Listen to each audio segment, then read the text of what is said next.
Hello, hello! Pegasus here with a quick guide for the deck system in Pegasus Home Garden. This content was requested by a user, and I'll be demonstrating how I achieved structures like the ones in the trailer for the mod and explaining some best practices for use. So the first thing to know is that all of the floor pieces are 2-click build, except the spa. Click once to select the spot, and then rotate and adjust the height, then click again to set the final position.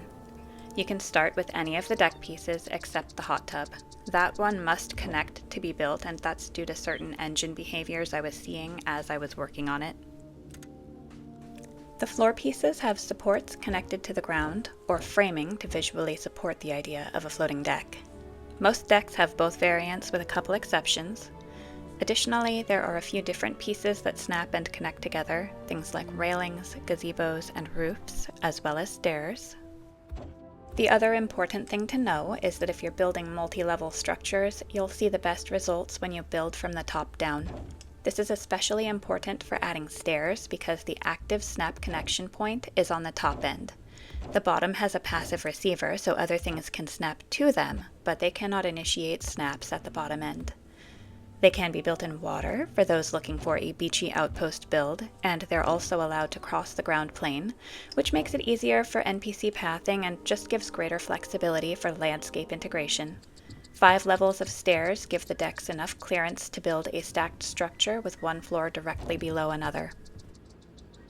The universal deck pieces have snaps on every side of the floors, and the decorated decks have snaps on certain sides depending on accessibility and how they're decorated. If a piece is jumping to the wrong connection, try adjusting the camera angle or perspective. The engine sometimes gets excited by all the available snap points.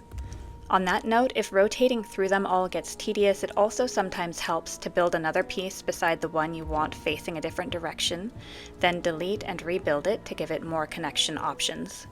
Floors can be tiled to put them beside pieces without a connection, like these wall sides. Since the spa requires a connection to be built, it will automatically inherit the height of the deck it's snapping to, but I gave it a secondary snap point to allow sunken placement. It's important to make sure the deck it's connecting to has adequate ground clearance or the terrain will clip through it.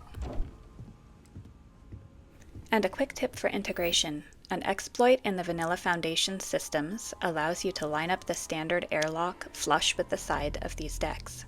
If you place the airlock in just the right spot, the decks will block the airlock stairs, allowing you to step directly from the decking onto that catwalk piece.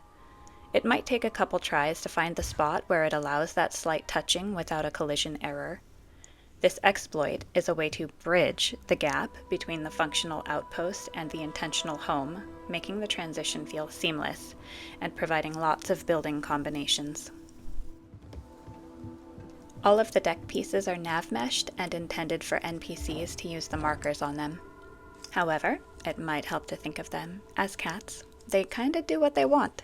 Traveling away and then back to the outpost might help if they're being reluctant to go onto the decking. And that's the Pegasus Home Garden deck system. It's made for flexibility, so the layout of the structure and all of the final details are up to you. If you have any questions, drop me a line in the comments, and I hope you have fun building with it. Catch a smile out there.